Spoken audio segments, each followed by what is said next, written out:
Hello，大家好啊！歡迎嚟到移英實況分享嘅 channel 啊！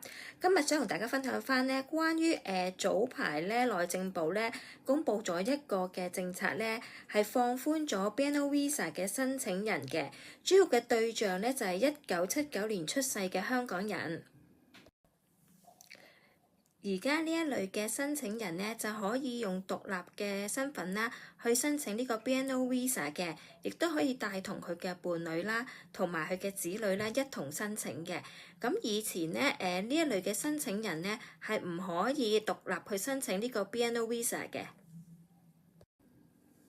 如果大家中意我嘅 channel 咧，咁俾 like、share 同埋 subscribe，記住撳埋個鐘仔喎，咁我有新片推出咧就會通知翻大家啦。